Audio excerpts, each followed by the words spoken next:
అసలు నాకు ఇది అర్థం కావట్లేదు. ఏంది మేనిఫెస్టోలో పెట్టి ఫార్మాసిటీ రద్దు చేస్తా అని చెప్పిండు, మళ్ళీ ఫార్మాసిటీ ఎట్లా కడతాడు? అదే మీరు అడుగుతున్న ప్రశ్న, ఫార్మాసిటీ రద్దు అయింది అన్నాడు, తీసేసినాం దాన్ని అని అన్నాడు, మళ్ళీ ఫార్మాసిటీ ఎట్లా కడతాడు? 4th సిటీ అంటున్నావు, 4th సిటీ మరి ఫార్మాసిటీకి భూసేకరణ చేసిన దాంట్లో 4th సిటీ కట్టాలంటే మరి దానికి ఏదో జీవోలు అవి ఉన్నాయంట, నాకైతే తెలియదు. మరి అవి క్యాన్సిల్ అవుతాయా, లేకపోతే అదే జీవోల మీద పబ్లిక్ ఏం 4th సిటీ అని చెప్పి ఆడ మందుల కంపెనీలు తెచ్చి మమ్మల్ని తప్పుతావా? అదైతే మాకు అర్థమైతే లేదు. ఆ 4th సిటీలో ఏదైతే నమ్మి 4th సిటీ అని వస్తున్నారో మేము ఒకటే చెప్తున్నాం, అది ఫార్మా కోసం భూసేకరణ చేసింది, అది ఫార్మా కంపెనీలు తప్పకుండా పెడతాడు. మీరు ఎవరైనా గిట్లే పెంచాలి చేసి ఆ కంపెనీ అంటే పొద్దున్న లేస్తే గిడ ఎల్బీ నగర్ దగ్గర సీరియస్ కంపెనీ ఉండే 3 ఫీట్ల గుంత తీస్తే పచ్చగా వచ్చేది నీళ్లు.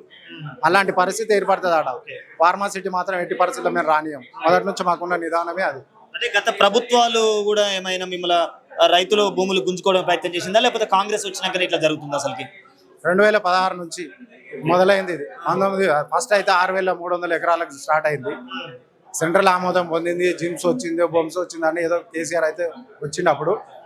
ఇది కూడా ఓన్లీ అసైన్మెంట్ కూడా కాదు, గవర్నమెంట్ ల్యాండ్స్ ఉన్నాయి చూడు, అవి తీసుకుంటాము. దాని పక్కన ఎవరన్నా గుట్టలు రాళ్ళు పోలేదన్న అసైన్మెంట్ ఉంటే అవి కూడా ఇస్తే తీసుకుంటాం, అంతేగాని బలవంతాన భూసేకరణ అయితే లేదు అంట అని చెప్పి ఆ విధంగా స్టార్ట్ చేసి మొదలైతే. అంటే దానివల్ల యువతకు ఉద్యోగాలు వస్తాయని చెప్పి మాట్లాడుతున్నారు, మరి వాళ్ళు నిజమేనా ఇది? అసలుకి 2016 నుంచి వాళ్ళు ఎంత 2026 10 సంవత్సరాలు అయింది. 4 ఊర్లకి ఇదే మైక్ తీసుకొని కెమెరా తీసుకొని మీరు వండి ఎంతమంది ఉద్యోగాలు చేస్తున్నారో చూద్దాం. అంటే ఇప్పుడు కాంగ్రెస్ గవర్నమెంట్ లో రైతు బంధు అయినా, రైతు బీమా అయినా, లేకపోతే రుణమాఫీ అయినా అసలు జరుగుతుంది? అసలు కాంగ్రెస్ గవర్నమెంట్ వచ్చి ప్రజాపాలన అని చెప్పిండు రేవంత్ రెడ్డి. అసలుకి ప్రజలు సంతోషంగా ఉన్నారు, రైతులు సంతోషంగా ఉన్నారు అని మాట్లాడుతున్నాడు. మరి అసలు దీని మీద మీ స్పందన ఏంది? కాంగ్రెస్ ప్రభుత్వం ఏర్పడిందే రైతు సంక్షేమం కోసం. రైతు ప్రభుత్వం అంటేనే కాంగ్రెస్ ప్రభుత్వం అంట అని చెప్పి రేవంత్ రెడ్డికి ఆ రోజు పట్టం కట్టినాం. కానీ వాస్తవానికి అలా ఉన్న పరిస్థితులు ఏంటంటే రైతుల మీదనే దండయాత్ర చేస్తుంది. ఎందుకంటే ఇలాంటివి ఎక్కడ చూసినా భూములు గుంజుకోవడము, సమయానికి రైతు బంధు ఇవ్వకపోవడం, యూరియా బస్తాలు కూడా ఏదో మన ఏలు ముద్ర పెట్టి అదేంది మన ఆన్లైన్లో బుక్ చేసుకుంటేనే ఎరువులు బస్తాలు వస్తాయి, యూరియా బస్తాలు. కానీ విత్తనాలు కొనాలన్నా కూడా అదే పరిస్థితి, పండించిన పంట కొనాలన్నా కూడా మళ్ళా సేమ్ అదే విధంగా ఆన్లైన్ బుక్ చేసుకోవాల్సి వస్తుంది. ఈ ఆన్లైన్ బుకింగ్ ఎందుకోసము? నువ్వు ఇలా ఓటేస్తాను పోతున్నావు, నీ ఫింగర్ ప్రింట్ తీసుకుంటున్నాడా? ఫింగర్ ప్రింట్ తీసుకొని ఓటేయమని పంపిస్తుండా? లేదు కదా. నువ్వు యూరియా బస్తాలు తీసుకుంటేందుకు నీ అంత ఐడెంటిటీ ప్రూఫ్ ఎంత అవసరమేమో? రైతే కదా, పాస్బుక్ ఉంది, భూమి ఉంది, అయిపోయి ఇంకేముందాడు. రైతు మాత్రం సంతోషంగా లేడు. మీరు కూడా రైతు బిడ్డనే, ఆ కుటుంబాల నుంచి వచ్చినా మాట్లాడుతున్నారు రేవంత్ రెడ్డి. మరి ఇలా రైతులు భూములు గుంజుకోవడం అసలుకి కరెక్టేనా? ఒక విధంగా చెప్పాలంటే నేను వీరాభిమాని, రేవంత్ రెడ్డికి వీరాభిమాని. కల్లకుర్తి నుంచి పాదయాత్ర చేసిన, మొదటి నుంచి కాంగ్రెస్ పార్టీ జెండాలు మోసి ఇలా విసుకొచ్చింది. ఏంది ఇది అంటాను. ఎవడన్నా పక్కన అంటుంటే నీ ప్రభుత్వం, నీ ఎమ్మెల్యే, నీ సీఎం అంటున్నారా నాయన, ఏంద్రా ఇట్లా అయింది నీ బతుకు అని అంటున్నారు. ఏం చెప్పుకోవాలి?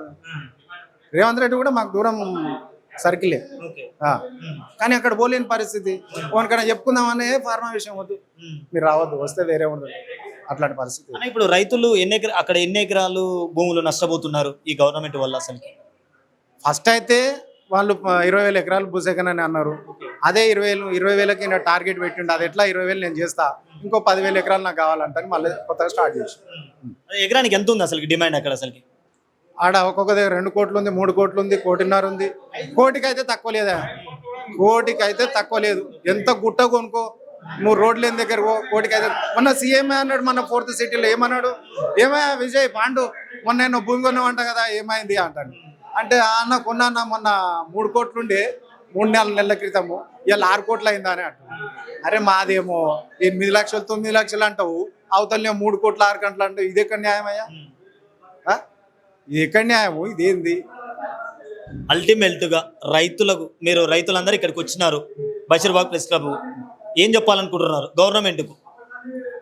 ఇవాళ ప్రజా సంఘాలు కానీ, రాజకీయ సంఘాలు కానీ, కవులు, కళాకారులు, విద్యావేత్తలు ప్రతి ఒక్కరు కూడా మాకు అనుకూలంగా ఉన్నారు. పర్యావరణవేత్తల కాడికి వెళ్ళి అందరు మాకు అనుకూలంగా ఉన్నారు. మేము వాళ్ళ అభిప్రాయం మేరకు, మా రైతుల అభిప్రాయం మేరకు మా భూముల కోసమే మేము పోరాడుతాం. మాకు వేరేది అవసరం లేదు, మా భూములే మాకు కావాలి.